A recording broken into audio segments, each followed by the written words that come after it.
नमस्कार दोस्तों, आपका स्वागत है सरकारी ज्ञान फॉर यू में।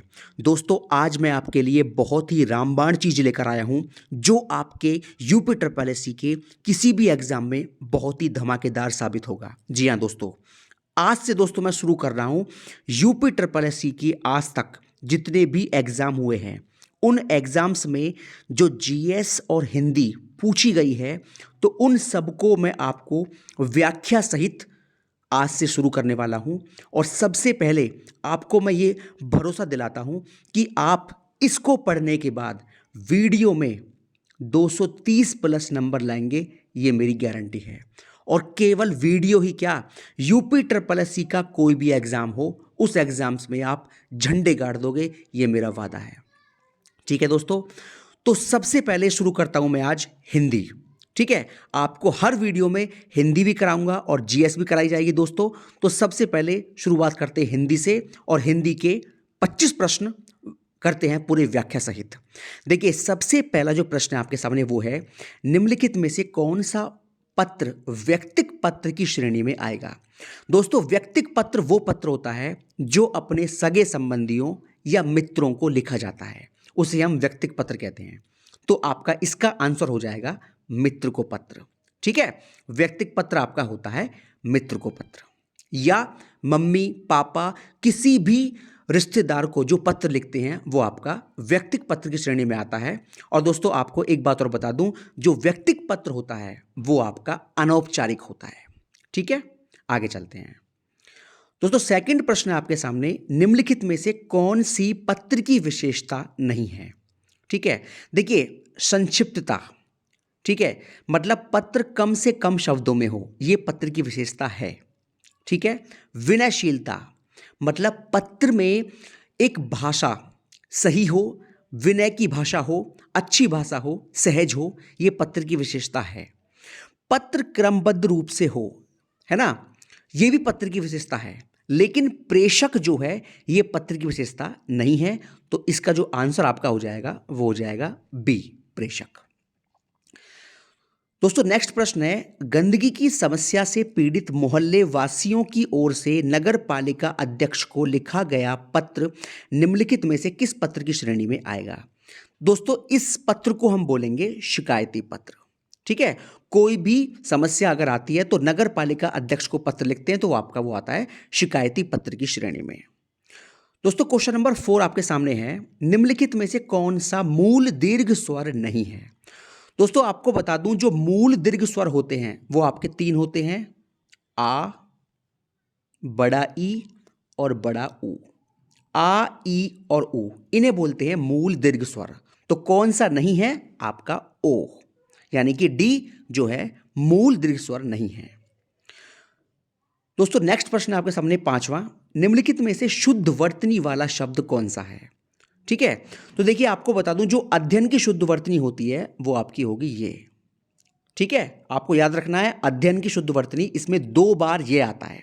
ठीक है, आगे चलते हैं। नेक्स्ट है आपके सामने, निम्नलिखित में से कौन शुद्ध वर्तनी वाला शब्द कौन सा है। तो आपका इनमें शुद्ध वर्तनी होगा दोस्तों ये, उत्तरदायी लिखते हैं ऐसे। ठीक है, आगे चलते हैं। नेक्स्ट है आपके सामने, संधि 3 प्रकार की होती हैं संधियां, निम्नलिखित में से कौन सा एक संधि का प्रकार नहीं है। देखिए, संधि आपकी होती है 3, स्वर संधि, व्यंजन संधि और विसर्ग संधि। ठीक है, लेकिन अनुस्वार जो है ना, ये संधि का प्रकार नहीं है। तो आपका जो ऑप्शन हो जाएगा वो हो जाएगा डी। आपको बता दूं साथ साथ में कि जो अनुस्वार होते हैं इन्हें बोलते हैं अयोगवा। ठीक है ना, अनुस्वार को हम बोलते हैं अयोगवा, यानी कि कामता प्रसाद गुरुजी ने आपके 2 अयोगवा बताए हैं। एक तो होता है अनुस्वार जिसे हम कहते हैं ये, और एक होता है विसर्ग। ठीक है ना, तो इसे बोलते हैं अनुस्वार और इसे बोलते हैं विसर्ग। तो 2 होते हैं अयोगवा हिंदी में। ठीक है, तो अयोगवा जो है आपका ये संधि का प्रकार नहीं होता, तो अनुस्वार जो है संधि का प्रकार नहीं है। क्वेश्चन नंबर 8 है आपके सामने, निम्नलिखित में से कौन सा व्यंजन संधि का उदाहरण नहीं है। देखिए, अगर हम देखते हैं पहला जगदम्बा, अगर हम जगदम्बा को तोड़ते हैं दोस्तों तो ये टूटता है आपका ऐसे, है ना, जगत प्लस अंबा। तो यानी कि इसमें आपका आ गया ये, तो ये व्यंजन संधि का उदाहरण है। ठीक है दोस्तों, नेक्स्ट आपके सामने आता है अहंकार। अगर आप अहंकार को तोड़ते हो तो अहंकार में आप तोड़ोगे ऐसे, अहम, यहां व्यंजन आ गया प्लस कार, तो यह भी व्यंजन संधि का उदाहरण है। दोस्तों नेक्स्ट है संतोष। संतोष को आप तोड़ते हो तो टूटता है ऐसे, सम प्लस तोष, तो यह भी एक व्यंजन संधि का प्रकार है। ठीक है, लेकिन जो विद्यालय है आपका, ये व्यंजन संधि का प्रकार नहीं है। अगर विद्यालय को आप तोड़ते हो तो विद्या प्लस आलय, ठीक है ना, ये आपकी आती है दीर्घ संधि, है ना, ये दीर्घ स्वर संधि है, ना कि व्यंजन संधि। तो कुल मिलाकर बात यह है कि जगदम्बा, संतोष और अहंकार ये तो आपके व्यंजन संधि के उदाहरण हैं, लेकिन विद्यालय आपका व्यंजन संधि नहीं है, तो आपका आंसर हो जाएगा बी। ठीक है, आगे चलते हैं। क्वेश्चन नंबर दोस्तों 9 है, देशभक्ति में कौन सा समास है? देखिए, देशभक्ति को आप बोलोगे ऐसे, देश के लिए भक्ति, है ना, देश के लिए भक्ति, और जहां भी के लिए शब्द आता है ना, वहां आपका होता है कौन सा, वो आपका आएगा तत्पुरुष समास।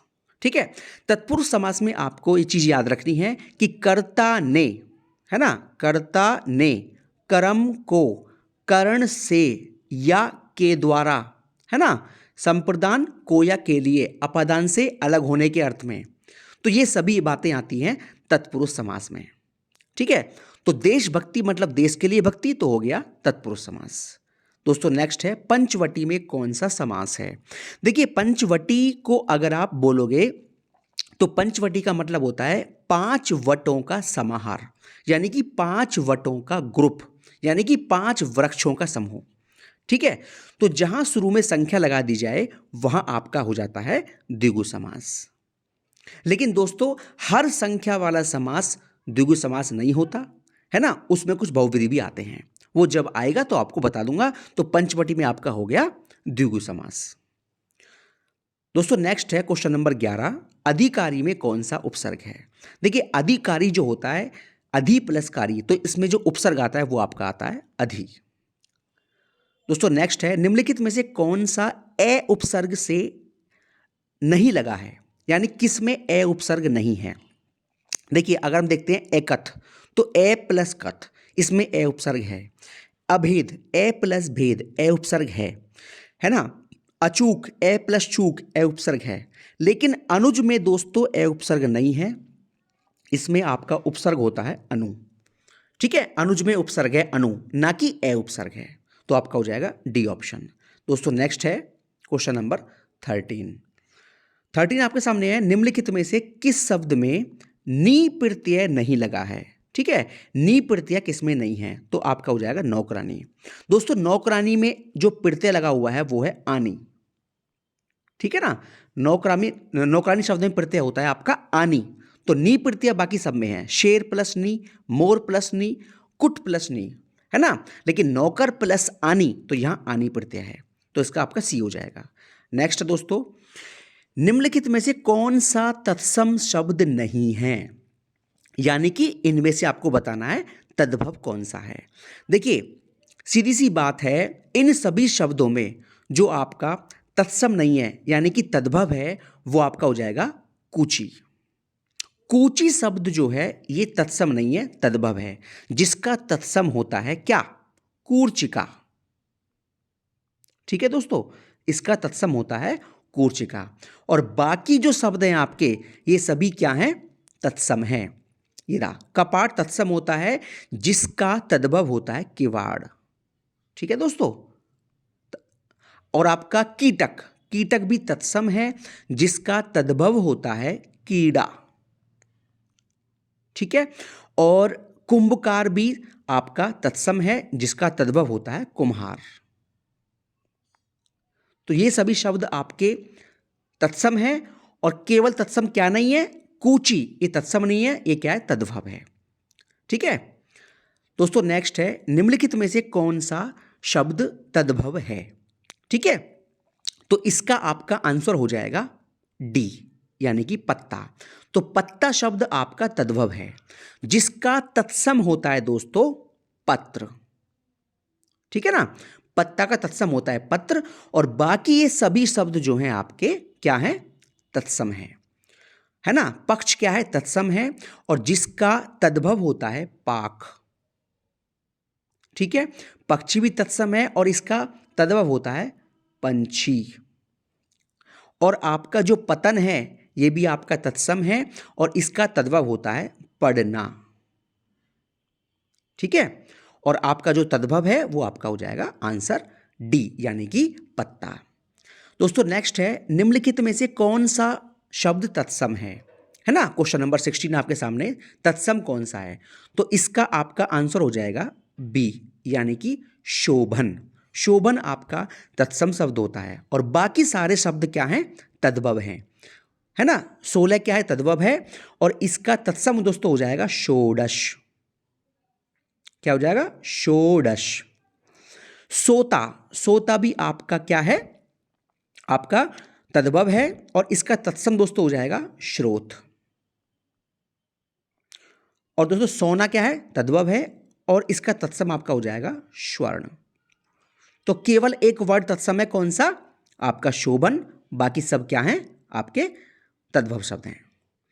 दोस्तों क्वेश्चन नंबर 17 है, नेक्स्ट है, उत्पत्ति के आधार पर शब्दों के 4 भेद किए गए हैं, निम्नलिखित में से कौन सा भेद गलत है। दोस्तों आपको बता दूं, उत्पत्ति के आधार पर शब्दों के 4 भेद होते हैं, कौन कौन से, तद्भव, तत्सम, देशज और विदेशी। ठीक है, यौगिक जो होता है वो उत्पत्ति के आधार पर शब्दों का भेद नहीं है, वो जो है आपका रचना या बनावट के आधार पर शब्दों का भेद है। ठीक है, उम्मीद करता हूं आपको सारी बातें एकदम ढंग से क्लियर हो रही होंगी। यौगिक जो होता है वो रचना या बनावट के आधार पर शब्द का भेद होता है, और आपको बता दूं, रचना या बनावट के आधार पर शब्द 3 प्रकार के होते हैं, कौन कौन से, रूढ़ शब्द, यौगिक शब्द और योग रूढ़ शब्द। जबकि उत्पत्ति के आधार पर शब्द 4 होते हैं, तद्भव, तत्सम, विदेशी और देशी। ठीक है दोस्तों, तो इसका आपका आंसर हो जाएगा यौगिक। दोस्तों क्वेश्चन नंबर 18 है, निम्नलिखित में से कौन सा समूहवाचक संज्ञा नहीं है। ठीक है, तो देखिए, सभा, सभा क्या हो गया आपका, समूहवाचक संज्ञा है ना।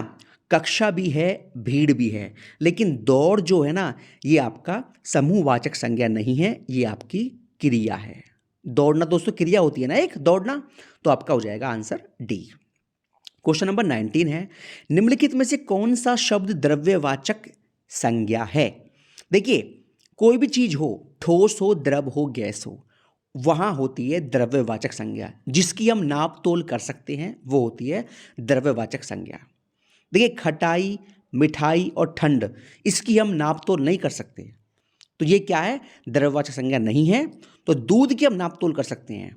कोई भी चीज हो, ठोस हो, द्रव हो, गैस हो, वो सभी होती हैं द्रव्यवाचक संज्ञा। जबकि खटाई और मिठाई दोस्तों क्या हो जाएगा आपका, ये आपका हो जाएगा भाववाचक संज्ञा। ठीक है, आगे चलते हैं। क्वेश्चन नंबर 20 दोस्तों है आपके सामने, वह आप ही चला गया, इस वाक्य में सर्वनाम का कौन सा प्रकार है। देखिए, जहां आप की बात आए और आपका इस्तेमाल खुद के लिए हो, वहां होता है दोस्तों निजवाचक सर्वनाम। ठीक है, इसका आंसर आपका बी है। बाकी आप जानते हैं कि पुरुषवाचक सर्वनाम के 3 भेद होते हैं, प्रथम पुरुष, मध्यम पुरुष, अन्य पुरुष। अगर मैं अपनी बात करूं, मैं, हम लोग, तो आपका हो जाएगा प्रथम पुरुष, है ना।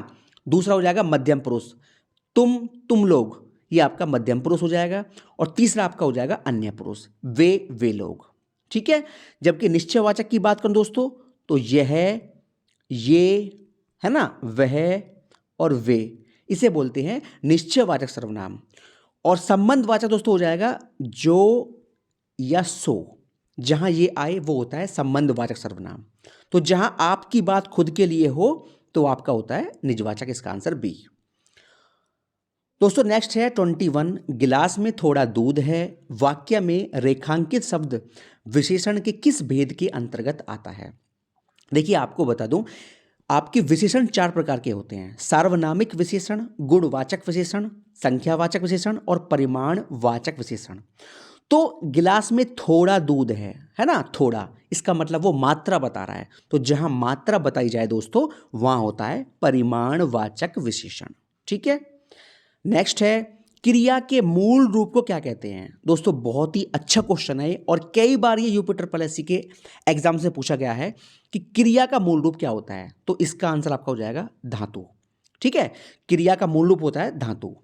दोस्तों नेक्स्ट है, मैं वहां होकर आया हूं, इस वाक्य में अव्यय कौन सा है? देखिए आपको बता दूं, अव्यय आपके 4 प्रकार के होते हैं। कौन कौन से? क्रिया विशेषण, संबंध बोधक, समुच्चय बोधक और विस्मय बोधक। तो ये जो पार्ट है आपका, इसका आंसर हो जाएगा वहां। वहां जो आपका है वो क्रिया विशेषण है ना, क्रिया विशेषण। और आपको बता दूं, क्रिया जो आपका क्रिया विशेषण होता है वो भी 4 प्रकार के होते हैं। कौन कौन से? स्थानवाचक, कालवाचक, परिमाणवाचक और रीतिवाचक। ठीक है, तो यहां वहां की बात हो रही है, वहां, तो यहां एक स्थान का बोध हो रहा है, तो इसका मतलब वहां शब्द हो गया स्थानवाचक क्रिया विशेषण। और ये किसका पार्ट है? अव्यय का। इसका मतलब यह हुआ कि जो अव्यय है आपका वहां है। ठीक है दोस्तों, आगे चलते हैं। क्वेश्चन नंबर 24 है आपके सामने, उसने कटोरा भर दूध पिया, तो वाक्य में कौन सा अव्यय है? देखिए भर की बात हो रही है ना, भर मतलब क्या हो गया? मात्रा। तो आपका जो है, आपको मैंने बताया था अभी, जहां मात्रा की बात हो वहां आपका होता है क्रिया विशेषण, है ना। और क्रिया विशेषण जो होता है इसके 4 पार्ट होते हैं, स्थानवाचक, कालवाचक, परिमाणवाचक, रीतिवाचक, है ना। तो यहां भर जो है मात्रा की बात बता रहा है, तो इसका मतलब भर आपका हो गया कौन सा? क्रिया विशेषण अव्यय। ठीक है, आगे चलते हैं दोस्तों। नेक्स्ट क्वेश्चन है आपका, लास्ट है, निम्नलिखित में से कौन सा एक अनाथ का पर्यायवाची नहीं है? दोस्तों अनाथ का मतलब बेसहारा होता है, यतीम होता है, निराश्रित होता है, लेकिन अनाड़ी जो है शब्द वो अनाथ का पर्यायवाची नहीं है। तो आपका आंसर हो जाएगा अनाड़ी। ठीक है दोस्तों, तो ये आपके हो गए 25 प्रश्न और जल्दी मिलते हैं नेक्स्ट वीडियो में अगले 25 प्रश्नों के साथ। बहुत बहुत धन्यवाद दोस्तों। जय हिंद, जय भारत।